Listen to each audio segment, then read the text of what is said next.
വട്ടിയൂർക്കാവിലാണ് മുഖ്യമന്ത്രിയുടെ ഔദ്യോഗിക വസതിയായ ക്ലിഫ് ഹൗസ് സ്ഥിതി ചെയ്യുന്നത്. ആ ക്ലിഫ് ഹൗസിൽ ഒരു പശുത്തൊഴുത്ത്, ആ പശുക്കൾക്ക് പാട്ട് കേൾക്കാനുള്ള സജ്ജീകരണം അടക്കമുള്ള കാര്യങ്ങൾ ഒരുക്കിക്കൊണ്ട് പശുത്തൊഴുത്ത്, മുഖ്യമന്ത്രിയുടെ കൊച്ചുമകന് നീന്തി തുടിക്കാനാണോ എന്നറിയില്ല സ്വിമ്മിംഗ് പൂള്, അതുപോലെ 20 പടിക്കെട്ട് മുകളിലേക്ക് കയറാൻ വയ്യാത്തത് കൊണ്ട് 25 ലക്ഷം രൂപയിലധികം ചെലവാക്കിയാണ് ലിഫ്റ്റ്. ഞാനതിന്റെ ബ്രേക്കപ്പ് എടുത്തു നോക്കി. 1 കോടി രൂപയാണ് ഈ ക്ലിഫ് ഹൗസിലെ മാത്രം പ്രവർത്തനങ്ങൾക്കായിട്ട് ഈ സർക്കാർ വിനിയോഗിച്ചിരിക്കുന്നത്. ഇതേ പരിസരത്ത് വന്ന് നിങ്ങൾ ശ്രദ്ധിക്കുക, ഇവിടുത്തെ ജനങ്ങൾ ടൈറ്റാനിക്കിനേക്കാളും വലിയ ആഴത്തിലേക്ക് പിണറായി വിജയന്റെ സർക്കാരിനെ മുക്കിക്കൊല്ലുന്ന കാഴ്ച നിങ്ങൾക്ക് കാണാൻ സാധിക്കും. അതിന് വേണ്ടിയിട്ടുള്ള കൗണ്ട് ഡൗൺ ആണ് ഇനിയുള്ള ഓരോ ദിവസം. തീർച്ചയായും എല്ലാ ജനങ്ങളും ഒരുപോലെ പറയുന്ന കാര്യമാണ് താങ്കൾ ഇപ്പൊ പറഞ്ഞത്. ഐക്യജനാധിപത്യ മുന്നണിയുടെ സംസ്ഥാന കമ്മിറ്റി സെക്രട്ടേറിയറ്റിന് മുമ്പിൽ ഇന്ന് ഇത്തരത്തിലൊരു ഉപരോധം, എല്ലാ ഗേറ്റുകൾക്ക് മുന്നിലും വലിയ രീതിയിൽ സമരം നടക്കുകയാണ്. അതിലെടുത്തിരിക്കുന്ന പ്രധാനപ്പെട്ട വിഷയങ്ങൾ എന്ന് പറയുന്നത് ജനങ്ങളെ ബാധിക്കുന്ന വിഷയങ്ങളാണല്ലോ. ഒന്ന്, നമുക്കറിയാം ക്രമാതീതമായിട്ടുള്ള വിലക്കയറ്റം നമ്മുടെ സംസ്ഥാനത്തുണ്ട്. പെട്രോളിനും ഡീസലിനും 2 രൂപ സെസ് വർദ്ധിപ്പിച്ചത് ആകെ ബുദ്ധിമുട്ടിയിരിക്കുന്ന ജനങ്ങളെ വീണ്ടും ഫലിപ്പിക്കുന്ന ഒരു അവസ്ഥയിലേക്കാണ്. ഭക്ഷണ സാധനങ്ങളുടെ, അവശ്യ സാധനങ്ങളുടെ അടക്കം വില വലിയ രീതിയിൽ വർദ്ധിച്ചിട്ടുണ്ട്. പാചകവാതക പ്രശ്നമുണ്ട്, വില വർധനവിലെ പ്രശ്നമുണ്ട്. അതോടൊപ്പം തന്നെ ഒരു ഭാഗത്ത് ഇത്തരത്തിൽ ദുസ്സഹമായ ജീവിത സാഹചര്യം ഉള്ളപ്പോ വലിയ രീതിയിലുള്ള അഴിമതി മറ്റൊരു ഭാഗത്ത് നടന്നുകൊണ്ടിരിക്കുകയാണ്. ഇന്നത്തെ ഈ സമരത്തിന്റെ പ്രധാന വിഷയങ്ങളിൽ ഒന്ന് തന്നെ നമുക്കറിയാം, കരുവന്നൂര് ബാങ്കുമായിട്ടുള്ള ബന്ധപ്പെട്ടിട്ടുള്ള കോടികളുടെ അഴിമതി. ഒരുപാട് പേര് കൊണ്ടിട്ട് സാധാരണക്കാരായിട്ടുള്ള ജനങ്ങള് മക്കളുടെ വിവാഹാവശ്യത്തിനും ഉന്നത വിദ്യാഭ്യാസ ആവശ്യത്തിനും വാർദ്ധക്യകാലത്തെ അവരുടെ ജീവിതം ആരുടെയും മുമ്പിൽ കൈനീട്ടാതെ നയിച്ചു കൊണ്ടുപോകാൻ വേണ്ടി കൊണ്ടിട്ട പൈസ അടക്കം 500 കോടിയിലധികം രൂപ കരുവന്നൂർ ബാങ്കിൽ നിന്ന് കടത്തിക്കൊണ്ടുപോകുന്നൊരു സാഹചര്യം നമ്മൾ കണ്ടു. കണ്ടല ബാങ്കിന്റെ കാര്യങ്ങൾ നമ്മൾ കേൾക്കുന്നുണ്ട്. അപ്പൊ സഹകരണ മേഖലയെ പൂർണ്ണമായും അഴിമതിക്കുള്ള ഒരു സജ്ജീകരണമായിട്ട് കേരളത്തിലെ സംസ്ഥാന ഗവൺമെന്റ് നേതൃത്വം നൽകുന്ന പാർട്ടി ദുരുപയോഗം ചെയ്യുന്നു എന്നുള്ളത് ഒരു വസ്തുത. ഒരു ഭാഗത്ത് സർക്കാരിന് ഏറ്റവും കൂടുതൽ ഇൻട്രസ്റ്റ് ഉള്ള വിഷയമായിരുന്നു AI ക്യാമറ എന്നുള്ളത്. എന്നാൽ ഞാൻ അതിലേക്കാണ് വരുന്നത്. AI ക്യാമറയുമായി ബന്ധപ്പെട്ട അഴിമതി വിവാദത്തിൽ ആരോപണ വിധേയരായിട്ടുള്ളത് സഖാവ് പിണറായി വിജയന്റെ മകന്റെ ഭാര്യാപിതാവുമായിട്ട് ചേർന്ന് നിൽക്കുന്ന ഒരു കമ്പനിയാണെങ്കിൽ, മറ്റൊരു ഭാഗത്ത് വീണ വിജയനെതിരെയുള്ള വലിയ വിവാദങ്ങൾ ഉടലെടുത്തിരിക്കുന്നത് കരിമണൽ കർത്തയുടെ കമ്പനിയുമായി ബന്ധപ്പെട്ട് 1.72 കോടി രൂപ മാസപ്പടി കൊടുത്തതുമായി ബന്ധപ്പെട്ട നിങ്ങളൊന്ന് ആലോചിച്ച് നോക്കുക. ഈ സംസ്ഥാനത്ത് കഴിഞ്ഞ 7 വർഷമായി ആർക്കെങ്കിലും പിണറായി സർക്കാരിന്റെ നേതൃത്വത്തിലുള്ള ഭരണം കൊണ്ട് ലാഭമുണ്ടായിട്ടുണ്ടെങ്കിൽ അത് സഖാവ് പിണറായി വിജയന്റെ മകൾ വീണ വിജയനും മകൻ വിവേക് വിജയനുമാണ് എന്നുള്ളതാണ് യാഥാർത്ഥ്യം. ഈ സംസ്ഥാനത്തെ സാധാരണക്കാരായിട്ടുള്ള ജനങ്ങളുടെ പിച്ചച്ചട്ടിയിൽ കൈയിട്ട് വാരുന്ന നിലപാടാണ് സർക്കാർ എടുത്തുകൊണ്ടിരിക്കുന്നത്. വെള്ളക്കരം എത്രത്തോളം വർദ്ധിച്ചിട്ടുണ്ട്? ഞാനും താങ്കളും അടക്കമുള്ളവർ അനുഭവസ്ഥരാണ്. 150 രൂപയിൽ താഴെ വാട്ടർ ബില്ല് വന്നിരുന്ന വീടുകളിൽ നിന്ന് 650, 750, 1000 മുകളിലേക്ക് പോയിരിക്കുകയാണ്. ഇലക്ട്രിസിറ്റി UDFന്റെ ഭരണകാലത്ത് നമ്മൾ ഉറപ്പിച്ച ഒരു കോൺട്രാക്ട്, ആ കരാറ് യാതൊരു അടിസ്ഥാനവും ഇല്ലാതെ റദ്ദാക്കി 5 മാസം കൊണ്ട് 1000 കോടി രൂപയുടെ നഷ്ടമാണ് സംസ്ഥാനത്തിന് വരുത്തി വെച്ചിരിക്കുന്നത്. ഈ 1000 കോടി രൂപയുടെ നഷ്ടം ഇനി ആരിൽ നിന്നാണ് ഇവർ ഈടാക്കാൻ പോകുന്നത്? ഞാനും താങ്കളും ഇവിടെ കൂടി നിൽക്കുന്ന സാധാരണ ജനങ്ങളിൽ നിന്നാണ്. അപ്പോ ഗത്യന്തരമില്ലാതെ സംസ്ഥാനത്തെ ജനങ്ങൾ വാട്ടർ ബില്ലാവട്ടെ, ഇലക്ട്രിസിറ്റി ബില്ലാവട്ടെ, ഭക്ഷണ സാധനങ്ങളുടെ വിലവർധനമാകട്ടെ, യാത്ര ചെയ്യാൻ, ജോലിക്ക് പോകാൻ പെട്രോളും ഡീസലും അടിക്കണമെങ്കിൽ പോലും അന്യ സംസ്ഥാനങ്ങളെക്കാളും എത്രയോ ഇരട്ടി ബാധ്യതയാണ്. ബോർഡറിൽ താമസിക്കുന്ന ആളുകൾ ഇപ്പോ കണ്ണൂര്, കാസർഗോഡുള്ളവര് മംഗലാപുരത്തേക്ക് അല്ലെങ്കിൽ മാഹി പോയി പെട്രോൾ അടിക്കുന്ന നമ്മൾ കാണുന്നുണ്ട്. തിരുവനന്തപുരത്ത് പാറശാലയ്ക്ക് അപ്പുറത്ത്, ബോർഡറിനപ്പുറത്ത് പോയി പെട്രോൾ അടിക്കുന്നത് നമ്മൾ കാണും. അപ്പൊ സംസ്ഥാനത്തിന് ഈ സെസ്സിലൂടെ നേട്ടമുണ്ടാക്കാമെന്നുള്ള അത്യാഗ്രഹം കൊണ്ട് സംഭവിക്കുന്നത് എന്താണ്? സംസ്ഥാനത്തിന് കിട്ടേണ്ട ന്യായമായ പൈസ പോലും കിട്ടാത്ത അവസ്ഥയാണ്. ഓരോ ജനങ്ങളുടെയും എണ്ണി മാറ്റിവെച്ച പിണറായി സർക്കാരിന് എന്താണ് ഹെലികോപ്റ്ററിലേക്ക് ഞാൻ വരാം.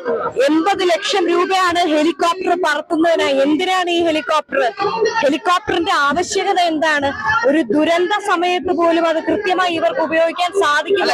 ഏതെങ്കിലും ഒരു ദുരന്ത സമയത്ത് പിണറായി വിജയൻ കറക്റ്റായിട്ട് എത്തിയിട്ടുണ്ടെന്ന് തോന്നുന്നുണ്ടോ? ഒരിക്കലുമില്ല. നിങ്ങൾ നോക്കുക, ഈ ഞാൻ മത്സരിച്ച നിയോജക മണ്ഡലം വട്ടിയൂർക്കാവാണ്. ഈ വട്ടിയൂർക്കാവിലാണ് മുഖ്യമന്ത്രിയുടെ ഔദ്യോഗിക വസതിയായ ക്ലിഫ് ഹൗസ് സ്ഥിതി ചെയ്യുന്നത്. ആ ക്ലിഫ് ഹൗസിൽ ഒരു പശുത്തൊഴുത്ത്, ആ പശുക്കൾക്ക് പാട്ട് കേൾക്കാനുള്ള സജ്ജീകരണം അടക്കമുള്ള കാര്യങ്ങൾ ഒരുക്കിക്കൊണ്ട് പശുത്തൊഴുത്ത്, മുഖ്യമന്ത്രിയുടെ കൊച്ചുമകന് നീന്തി തുടിക്കാനാണോ എന്നറിയില്ല സ്വിമ്മിംഗ് പൂള്, അതുപോലെ 20 പടിക്കെട്ട് മുകളിലേക്ക് കയറാൻ വയ്യാത്തത് കൊണ്ട് 25 ലക്ഷം രൂപയിലധികം ചെലവാക്കിയാണ് ലിഫ്റ്റ്. ഞാനതിന്റെ ബ്രേക്കപ്പ് എടുത്തു നോക്കി. 1 കോടി രൂപയാണ് ഈ ക്ലിഫ് ഹൗസിലെ മാത്രം പ്രവർത്തനങ്ങൾക്കായിട്ട് ഈ സർക്കാർ വിനിയോഗിച്ചിരിക്കുന്നത്. ഇതേ പരിസരത്ത് വന്ന് സാക്ഷരതാ പ്രേരകമാരടക്കമുള്ളവർ ശമ്പളം കിട്ടാത്തതിന്റെ പേര് സമരം ചെയ്തു. ഒരു സാക്ഷരതാ പ്രേരക ആത്മഹത്യ ചെയ്ത വാർത്ത നമ്മൾ കേട്ടിട്ടുള്ളതാണ്. ഇവിടുത്തെ കർഷകരുടെ അവസ്ഥ എന്താണ്? കഴിഞ്ഞ 2-3 ആഴ്ചയ്ക്ക് മുമ്പാണ് ജയസൂര്യ കൃഷ്ണപ്രസാദിന്റെ വിഷയം എടുത്തിട്ടപ്പോ ഇവിടുത്തെ കൃഷി മന്ത്രി അടക്കമുള്ളവർ അവരെ കടന്നാക്രമിക്കുകയാണ്. കർഷകർക്ക് ജീവിക്കാൻ വയ്യാത്ത അവസ്ഥയാണ്. കുട്ടനാടുള്ള ജനങ്ങളുടെ അവസ്ഥ എന്താണ്? നിങ്ങൾ ഓരോ മേഖലയും എടുത്തു നോക്കൂ. സാധാരണക്കാർക്ക് ദുസ്സഹമായ ജീവിത സാഹചര്യങ്ങളിലേക്ക് ഇവിടുത്തെ പാവപ്പെട്ടവനെ തള്ളിവിട്ടുകൊണ്ട്, അതായത് ഇനി ഒരിക്കലും പിണറായി എന്ന ഒരു വ്യക്തിക്ക് സെക്രട്ടറിയുടെ സ്വപ്നം പോലും കാണാൻ പറ്റില്ലെന്ന് ഉറപ്പല്ല. അല്ല, ഞാൻ പറയുന്നത് ഇന്നലകളിൽ ഇവർ കയ്യൂരിലെയും കരിവള്ളൂരിലെയും പുന്നപ്പുറയിലെയും വയലാറിലെയും വീരഗാഥകൾ, അതുപോലെ സഖാക്കളുടെ വീരരക്തസാക്ഷിത്വത്തെ കുറിച്ചാണ് പാടിക്കൊണ്ടിരുന്നത്. പക്ഷേ ഈ നാട്ടിലെ സാധാരണക്കാരായിട്ടുള്ള ജനങ്ങൾ, ഈ സർക്കാർ അടയ്ക്ക കർഷകരുടെ, സാധാരണ കൃഷിക്കാരുടെ, നാളികേര കർഷകരുടെ ഒക്കെ ബീഡി തൊഴിലാളികളുടെ ഒക്കെ സർക്കാരാണെന്നാണ് പറയപ്പെടുന്നത്, അല്ലെ? തൊഴിലാളി വർഗ സർക്കാരാണെന്നാണ് പറയപ്പെടുന്നത്. ആ തൊഴിലാളി വർഗത്തിന് വേണ്ടി പ്രയത്നിക്കേണ്ട സർക്കാർ ചെയ്യുന്നത് വലിയ രീതിയിലുള്ള ധനധൂർത്താണ്. ഹെലികോപ്റ്റർ അടക്കമുള്ള കാര്യങ്ങൾ, ക്ലിഫ് ഹൗസിലെ ആഡംബര സംവിധാനങ്ങൾ, ഇവിടുത്തെ മന്ത്രിമാര് എത്ര തവണയാണ് വിദേശ രാജ്യങ്ങളിലേക്ക് 100 തവണയോളമാണ് ഈ മന്ത്രിമാര് പോയി വന്നിട്ടുള്ളത്. റൂം ഫോർ റിവർ പദ്ധതി ഇവര് നടപ്പിലാക്കുന്നത്. ഇപ്പൊ എല്ലാവരുടെയും റൂമിനുള്ളിലേക്ക് റിവർ എത്തിയിരിക്കുകയാണ്. വട്ടിയൂർക്കാവിലെ കുന്തുകുഴി അടക്കമുള്ള പ്രദേശങ്ങൾ, ഗൗരീശവട്ടം അടക്കമുള്ള പ്രദേശങ്ങളില് വലിയ പ്രശ്നങ്ങളില്ല. പക്ഷെ ഒരിക്കലും വെള്ളം കയറാത്ത പ്രദേശങ്ങളിൽ പോലും വെള്ളം കയറുകയാണ്. തിരുവനന്തപുരം കോർപ്പറേഷൻ നിർജീവമാണ്. തിരുവനന്തപുരത്തെ മേയർ കുഞ്ഞുമായി ഓഫീസിൽ വന്നിരുന്ന ഓപ്പറേഷൻ ആനന്ദ എന്ന് പറയുന്ന ഒരു പ്രക്രിയ ഉണ്ടെങ്കിൽ പോലും അത് സജീവമാകാത്ത കാരണം എന്താണ്? അല്ല, മഴക്കാല പൂർവ്വ ശുചീകരണ പ്രവർത്തനങ്ങൾ കൃത്യമായി ഇവിടെ നടക്കുന്നില്ല. കോർപ്പറേഷൻ നിർജീവമാണ്. ഇവരൊക്കെ ഫോക്കസ് ചെയ്യുന്നത് സഖാവ് പിണറായി വിജയൻ കാണിച്ചു കൊടുത്ത ഒരു PR മോഡലുണ്ട്. ആ PR മോഡലിനെയാണ് മേയർ അടക്കമുള്ള ആൾക്കാർ ഇപ്പോ ഫോളോ ചെയ്തുകൊണ്ടിരിക്കുന്നത്. ഈ PR കൊണ്ട് സർക്കാരിന് നേട്ടമുണ്ടാവും. ഇതുവഴി തെറ്റിദ്ധരിക്കപ്പെടുന്ന ജനങ്ങൾ സർക്കാരിന് വേണ്ടി വോട്ട് ചെയ്ത് വീണ്ടും അവരെ അധികാരത്തിലേക്ക് എത്തിച്ച കാഴ്ചയാണ് നമ്മൾ കോവിഡ് കാലത്തെ അഴിമതി നിങ്ങൾ കണക്കെടുത്ത് നോക്കുക. എത്ര കോടി രൂപയുടെ അഴിമതിയാണ് കോവിഡ് കാലത്ത് നടത്തിയിട്ടുള്ളത്. മരണ വീട്ടിൽ റോക്കറ്റ് അടിച്ച സർക്കാരിന് നിഷ്കളങ്കരായിട്ടുള്ള ജനങ്ങൾ ഇതൊന്നും അറിയാതെ ക്യൂ നിന്ന് വോട്ട് ചെയ്ത് അവരെ ജയിപ്പിച്ചു കൊണ്ടുവന്ന് വീണ്ടും ഭരണം ഏൽപ്പിച്ചിരിക്കുകയാണ്. അതിന്റെ ഫലമോ സാധാരണക്കാർക്ക് ജീവിക്കാൻ പറ്റാത്ത സാഹചര്യം ഉള്ളത്. ഈ സമരം ഒരു ജനകീയ സമരമാണ്.